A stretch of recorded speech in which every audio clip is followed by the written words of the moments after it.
Hi,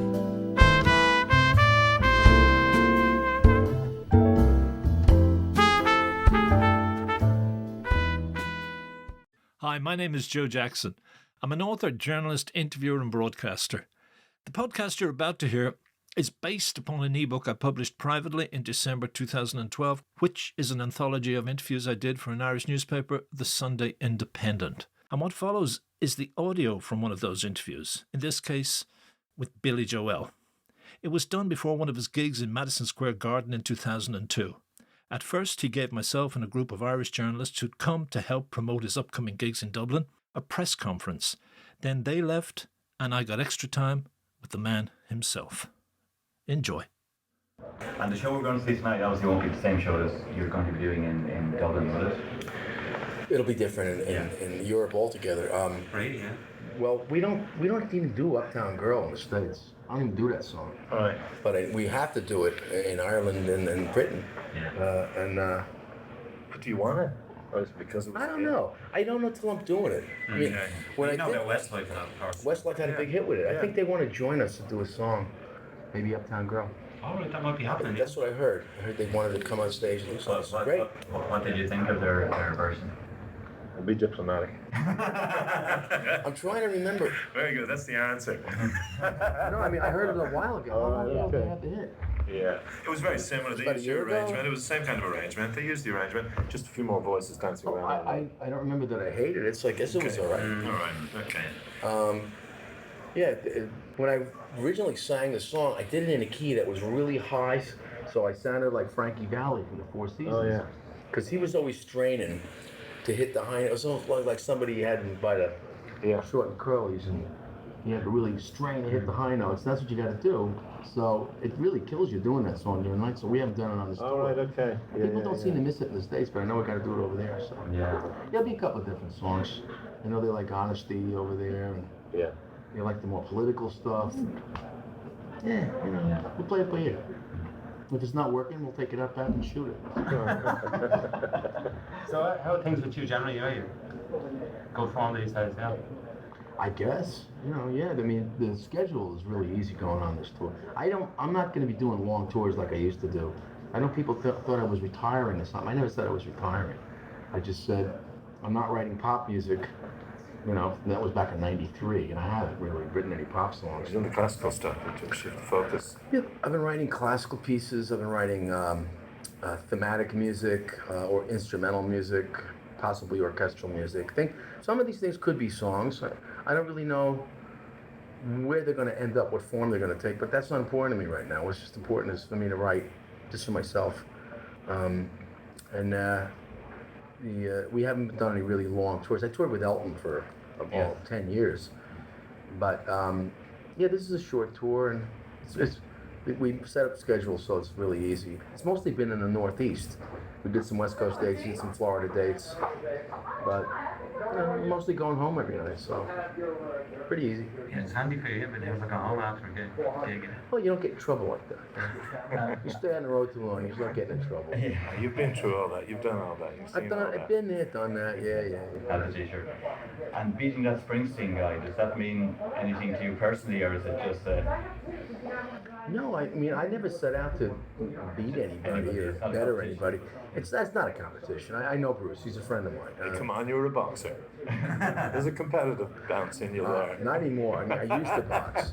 Okay. When I was like 17, 18, 19. I know. But, no, I mean, it's a special place. The Garden is like the room. When I was a little kid, I used to come here and see the circus. I saw Muhammad Ali box here. I saw, Ranger games and Nick games and, great music here. This is like the premier place. And, I was happy that they kept adding shows because we were beating the scalpers. You get here and you see these guys scalping tickets, and people pay too much money. And then you see them in the front row sitting there and go, well, I pay $1,000 for these tickets. Entertain me, piano man. And they're a lousy audience when they pay too much money. That's, I mean, in Ireland now, the people are famous for, they want to enjoy a concert when they go to it. They don't go entertain me. They actually always become part of it. Well, the Irish audience is great. It's like going to a football game or something. the couple of times we played there, I remember that everybody had scarves, and they were doing that. Oh, I said, what is there a football game going on? No, you're at the football game, buddy. So we can relate to that. I got a lot of Irish friends in New York. Everybody here is either Italian, Irish, or Jewish. So St. Patty's Day, everybody's Irish here. And they're a great audience. It's usually outdoors in Ireland, and it's usually freezing no matter what time of year it is. But nobody's feeling any pain. We like that. That's great for us. They're going to leave me. I'm going to give you just a broadsheet. Pleasure. Thanks, guys. Yeah, cheers. That's All right. Billy. Thank you. See you in a minute. Thanks for that, guys. I just do. It's a broadsheet paper, and I do a kind of arts interview every week. So it's kind of gives some kind of bio background. Okay. And I like the Irish connection. There's two Irish quotes I kind of get. Just want to ask you: were Catholic girls always hard to get into bed? Is it like way too late? But You can talk about it now. It was a long time ago. not that long ago. Okay. No, not that they were that difficult to Well, I, as close the deal. as an Irish male, have experienced that because of the Catholic Handgun. She wrote about it. You captured accurately the psychological fear that Catholic girls have because they're always told you're the devil's daughter if you do that. Right. And you tuned into that. Well, all of my girlfriends were usually Irish. Were they? Yeah, I Poor sod. I don't know. I had a thing. I think it started when I was back in elementary school. There was a girl, Virginia Callahan. She had the red hair and the freckles, and I always went for that type. All right. And she was my first crush, and Excellent. every girlfriend I ever had that usually was Irish. All right. Okay. My first wife was Irish. All right. Okay. Was that Elizabeth? Yeah. Yeah, okay, all right. You also said, which I found interesting at one point, to a guy called Joe Smith, I think it was a book I read, that you find every time you do a gig that you think they're going to find you out. Yeah. You stop and look at a show and go, what are they doing out there? You can't still feel that when you're king of the crop here this week and all. You're not going to feel that tonight. Yeah. I Will you? still think that. Yeah, it's like, what if they find out I'm really not all that good? Fooled them again. But what is the fear? Is it? There's an Irish actor called Gabriel Byrne, and he says whenever he's at a party in Hollywood, he's afraid someone's going to tap him on the shoulder and say, "Weren't you a plumber? The tradesman's exit is that way." Yeah. You know that thing, like your working class. Yeah, well, I was talking about it with Bono one time, and he said, we look like a couple of bricklayers. Who the hell, what kind of nerve do we have thinking we're rock stars? And I agree with that. I mean, I look in the mirror in the morning, and I think you're a rock star, and I think it's funny. But isn't that part of what has driven you all along? I think I read that quote. I think it was in the last box set, where Timothy White wrote about you saying you wanted to be 6'6" and carry Grant. Yeah. And when you sang, you were. Right. But isn't that the key of it? So it doesn't matter what you look like what you look like. Not when I got my eyes closed and I'm singing, but if I look up at those big screens that show the close-up, it'll throw me for a loop. I look up there and go, who the hell is that guy? Oh, that's me? And you lose it completely. I mean, you lose all self-confidence. Do you though? You still have that kernel of insecurity somewhere in there. Absolutely, yeah. Strange though, isn't it? That with the acceptance for all the music you've created, the way people love your work. Yeah, but that's not me. Not it. That's not me. I mean, I'm me. Okay. And I think a rock star is supposed to look a certain way, the David Bowie kind of glamorous thing, and I just don't have that. I look like a guy who should be a plumber or a pizza guy. All right, it's not too late. You still have a chance. You said I am Italian by osmosis, but Jewish by origin. Yeah. How strong is the Jewish thing? I mean, as strong as I've talked to Neil Sedaka, Diamond, and Cohen about how the mode of their music and the sorrow in some of the songs is very influenced by the cultural base of that. Is that anything to do with you? Can relate to that at all? Probably. I mean, my family is Jewish. German Jewish and English Jewish. Right, My mother's okay. family's English. Right. And there's probably an undercurrent of sorrow. Racial, like the Irish racial history that lingers in there. So Bono will talk to you about that. Yeah. The people, our millions of people died in the famine. Yeah. Jews were killed. Were killed in the Holocaust. So it's a kind of historical sorrow. Yeah. I think it's inherent. I think it's almost genetic at this point. Okay. But that's where the soul comes from. Okay. I think you have to have sorrow to understand joy, and you've had to run the gamut, and that's probably my soul background. Okay. So, but this is because then I always get intrigued when you say there's another quote where you said, "I always want to sing like a black man, but I sounded like an Irish tenor, Paul McCartney," and I'm still trying to work that out. You didn't mean John McCormick. You meant that was the quote, right?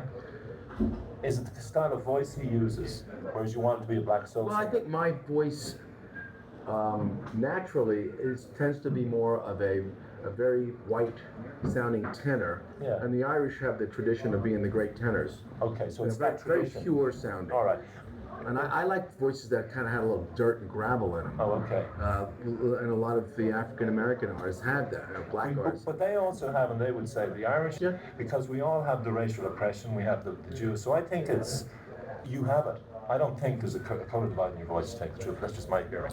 For You me, know what I it mean? is. I mean, Okay, fair enough. I always wanted to sound like Ray Charles, and then I Okay. hear my voice back and go, you don't sound like Ray Charles. So I would smoke and drink and mess myself up as much as I could to try to give myself some gravel, you know? Does that mean you went on heroin? No, I never did that. Did you not? Okay. I think I tried it once. All right, okay. It scared the crap out of me. Did it? Yeah. Okay. Because we know you had the crash, and when Dylan had the crash, everyone said it was a crash on heroin. You had a crash in the around the same time, didn't you? Oh no, was it The motorcycle crash was 82. No, that was much later. Yeah, no, a car ran into me. It had nothing to do with me, really, Okay. except All right. that usually happens. The car gives you the accident. All right. No, and the other stuff, there was no alcohol involved in any of those accidents. Wasn't it? None. Okay, because we read some stuff over there that suggested you may have been drunk even the last time around or something. Yeah, I keep reading this. Yeah, They were yeah. alcohol related. Yeah. I said, no, read the police report. There was no All right, fair alcohol enough. involved. All right, okay. No. Well, I know you came alive in a way when you saw the Beatles, when you saw the Sullivan Show here. Yeah. It kind of, you were reborn. Well, I was reborn before I even saw the Sullivan Show. When I heard the Beatles records, All right, all I right. said, this is great stuff. This is just such good stuff. They wrote their own songs. They played their own instruments. They did their own harmonies. They weren't, perfect sounding. Yeah. But Lennon this, had the grit in his voice too. yeah, Yeah, yeah. John had that yeah, kind he of did. street thing going Yeah, on, yeah. and I mean I really liked that. I mean, it was real, and then when I saw them on Ed Sullivan, it confirmed what I suspected. These were guys just like we were. Yeah. They weren't fabricated in Hollywood. They weren't pretty boys. They were working class kids. They were working class kids. Yeah, and we all get that. and Yeah. that's where I got the epiphany. I said, I can do that. But if that was an epiphanous moment, right? Did you then try to kill yourself 3 years later? We read that. No, I it read wasn't that 2 years on the net. later. I I saw thought it was 67. You put some, I don't know what it was, but you lost it. I thought, why would you do that then? No, it was a while after that. I saw the Oh, was it? Beatles when I was 14. They came over here right after Kennedy was shot. Oh yeah, February '64. Yeah. They were here in February '64. In November of '63 was when Kennedy was assassinated. The country was in a funk. We had the blues, especially young people, because he was our guy. They took our guy away. And we didn't have anything. Lyndon Johnson was president, same old political party crap. Yeah. Along comes this group of guys with long hair, writing their own music from the street. And this, we all were swept away by this. This Yeah, it really was kind of- joyful. it resurrected us, really. Yeah. Well, how did you take the tip in the next 3 years? I mean, if you did try and kill yourself at 67, That was what until I was about? 21. So what was that? Can you tell me what that was about, or why? Well, I decided, I knew when I was a little boy I was going to do something with music. I didn't know what. But when I saw the Beatles, it crystallized it. That's what I'm going to do. Okay. So that was when I was 14. I joined the band. Yeah. And then 21 is when I was suicidal. I had been working in bands for years and years and years. People thought I was working at a piano bar. I only worked at a piano bar for 6 months. Was this when you were Bill Martin? Yeah. That good old Irish name? Because Yeah. you know there is a composer called Bill Martin in Ireland. I didn't know that. Yeah, he wrote the song My Boy for Elvis and Richard Harris. I didn't Bill know. Martin and Phil Coulter. So there is a composer, right? So that was a bad time because you must have felt distressed. I'm not getting where I want to go. It wasn't a matter of so much of being successful. It was just being able to make a living. All right. I mean, I couldn't even make enough money to pay my rent All right. as a musician. I wasn't going anywhere. The music business was kind of drifting out towards the West Coast at that Yeah, point. There was yeah. everything. The era of the '60s kind of ended back in the early '70s, and I just felt like a lost soul. I felt like I was a useless person. Because of the music, because of not being focused musically or it not working. You also had the sorrow of your daddy leaving. I know that for sure. Didn't Well, that you? happened when I was a little boy. Yeah, but did that linger? Did that leave a resonance? Well, I mean, my dad left me when I was 11, and I carried it for maybe 15 years. Well, that never you know leaves. what I mean? That never Yeah, goes no, I don't away. think it does. But you did reconnect. I don't want to get the story wrong. You reconnected with him in '92 or something, didn't you? I tracked him down. He was Yeah. living in Europe, and Yeah. I found him in my early 20s. And is he dead or is he alive now? No, he's still living. So he lives in Vienna. And I know he hated pop music and all that, but do you and he get on? Or was it too big a gap, was it? I don't know if it's too big a gap. I think he had a very traumatized life. I mean, he had to leave Germany in the Yeah. 30s. they were a very well-off family, and they lost everything. The Nazis took away everything. They, at least they were lucky enough to get out alive. Yeah, that's true. And when they came here, they just started with nothing. And then we went to Cuba. He lost all his friends. He was drafted into the army, went and fought with Patton and blew away his own hometown in Nuremberg, and watched his friends get killed. I mean, God knows what this guy was. So he had all these shadows in him and within him. Yeah, there's a lot of darkness going on, and I don't really fault him or blame him for whatever estrangement we had. And also the marriage didn't end up well with my mom, and yet we went back to Europe. So did you hold the anger that a lot of us would if the father leaves, that the mother has all the grief? She's got to raise children, she's got to earn money, she's got to make it do, and it becomes hell for her. Well, I didn't blame him. I mean, my mom had a hard time. She was a single mother at a time when... And you said she was attractive, and a lot of women thought she was a threat. I think so. When a single woman at that time, you put that in Ireland, it would be the same. She'd be the devil's woman. She was ostracized to an extent. Also, she couldn't get a good job. In those days, they weren't hiring women for good work, and they weren't paying them when they did work. So it was tough on her. But did you feel responsible to her then? Did you feel I have to become successful to help her out of this? Maybe. You know what I mean? And here I am, 21, and I'm not doing that.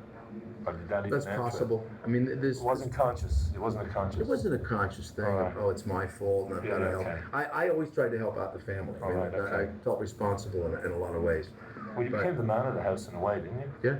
You know what I mean? At a very young age. Yeah. So when you broke through and you then met Elizabeth and you married Elizabeth and she then became your manager and all, that lifted you up. That was a great time. And that's when I first encountered your music, Piano Man, The Stranger, all those albums. That must have been one of the best times of your life. When acceptance for the music came through, no? You know what? No. The happiest I wasn't. It had nothing to do with commercial success or acceptance. Not even the breakthrough. Not even the initial breakthrough when it started going for you. Okay. No, it was. I tell you, I don't think anything's matched the day I realized I could make a living as a musician. I could pay the rent, and this is before I ever had a recording deal. I was in bands. I was making enough money. I could pay for the apartment. I could buy food, and I had a little money left over. And I ran around my apartment, I threw all my clothes off. Yay! I'm a professional musician. Because most guys can't make it just being musicians. They've got to have day gigs too. That's the highlight of my life. And I've had a lot of happiness in my life. Very little of it really had to do with number one or gold or platinum or any of that. It really had to do with personal relationships. How much have it to do with love? Because I have two images of you and Christy. And the one was the video where you drove us all mad. We were all so fucking jealous of you in that famous video. And then there's the thing I read about in Timothy White where you were playing the piano and doing the Adagio for strings. And he said the pain on your face was palpable. So that's like the two sides. And you've written a song about that, the deterioration of love and the shadows it goes into. Well, I remember doing that song, the Adagio. That was during a show. It's a beautiful piece of music. It wasn't about my love life. In a way, it was about missing my daughter. Oh, because that was the pain of the breakup, wasn't it? That you couldn't see her as much as you wanted to. That was I keep reading about, he never recovered from his breakup with Christy. Hey, when we broke up, that was a mutual decision to break up. There's a myth out there that I've never got over it.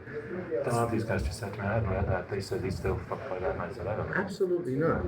2 minutes. That was, that's a myth. Christy and I both decided mutually to split up.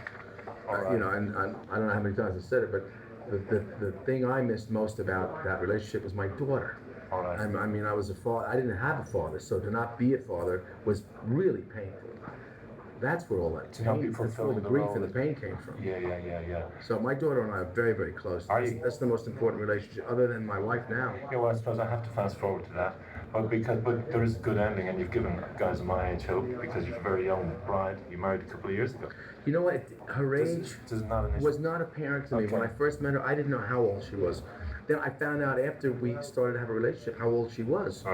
And I thought, gee, that's strange. But you know what? I'm very immature for my age. She's very mature for her age. Most men are immature for their age anyway. Absolutely. So if you add it all up, we just about meet in the middle.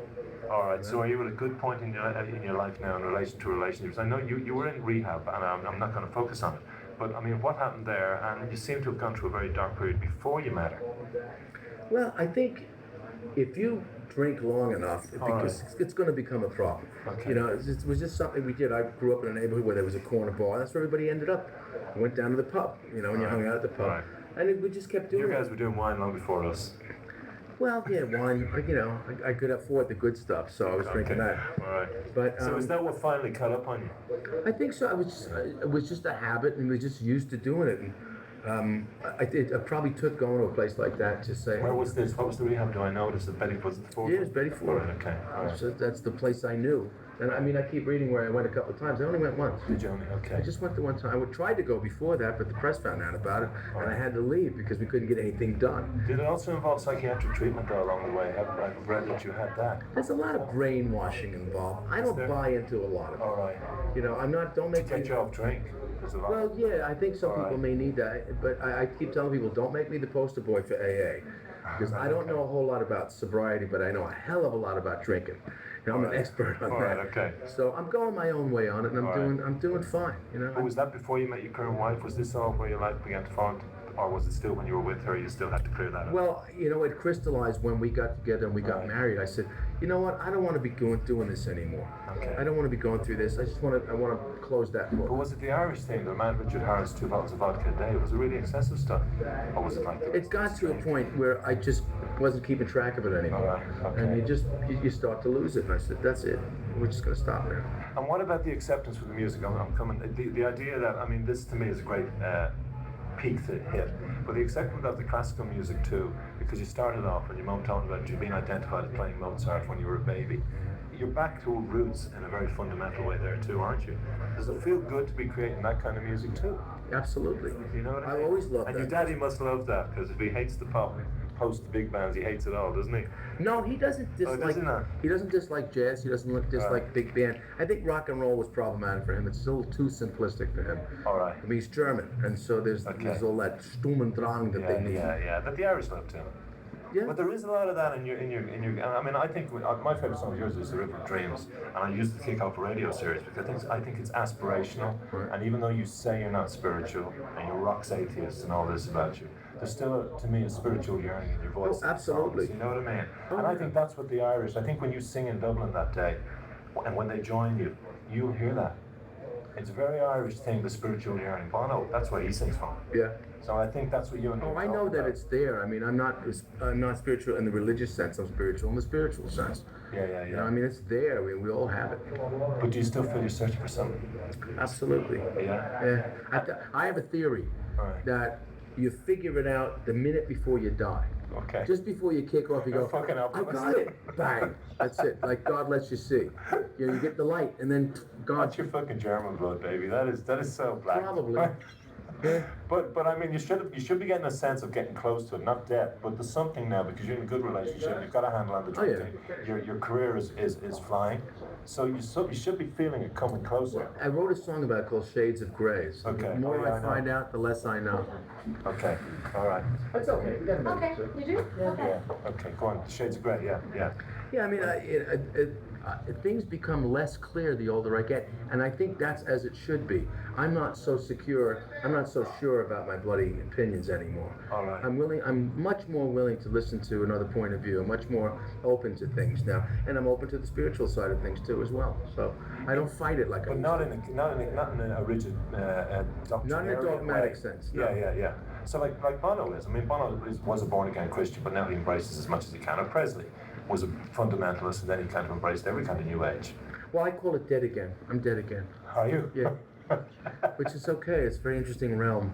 You know? But do you get that sense? I've talked to many artists who say the moment of, and even Diamond said it about better than sex and better than an orgasm, and you said even a cup of tea or something is better than bad sex, where he said the connection with an audience at one point, when they connect with a song, you all go somewhere that nothing else can Well, match. that's a real aphrodisiac, which you got to be Yeah. careful about, Okay. because sometimes when I'm on stage, I recognize this is probably what Hitler felt like. Oh yeah, okay. You know, it's like there's a little too much danger and a little too much power going on here. Like if I said, "Hey, let's go invade Poland," they'd all come with me.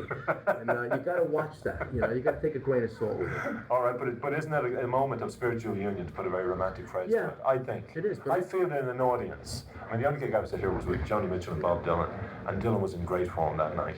And just some of the stuff he did, I felt the whole crowd, we all just fucking floated with it. Well, that's as know. it should be. I mean, that's what got me about the Beatles. There was a sense Yeah. of community. When they came here, everybody liked the Beatles. I mean, you don't have a band like that anymore. There is no such thing as that anymore. And we were all on the same page, and in a way, it was exhilarating. We were all brothers and comrades because we were all Beatlemaniacs. Yeah, but it really hit you when they broke up, didn't it? Did you really say I better go and write my own songs now? I was very sad, but you know what? I did not want them to get back together because it could never be the same thing again. And all that, the pressure of, why don't they get back together? No, because it'll fuck it. But the joy had also gone out of it. I mean, I remember seeing A Hard Day's Night and the glee of that, because I'm a working class Dublin guy, which is very like working class Liverpool. Yeah. So that was my world. Yeah. Then you see Let It Be in 1970 with your first girlfriend or whatever, and they were so fucking sad. It's over. Wasn't it? It was like a marriage. Sometimes it's time for it to come apart. Yeah. Listen, I'm going to let you go. I know they want to bring you out. I thank you for giving me the extra time. Sure, man. I enjoyed talking to you, and Okay. I'm looking forward to the gig tonight. Yeah. All right, okay, good. It's great meeting you. Okay, man. Thank you. We'll see you Good talking to you. Absolutely. Hi, Joe Jackson here again.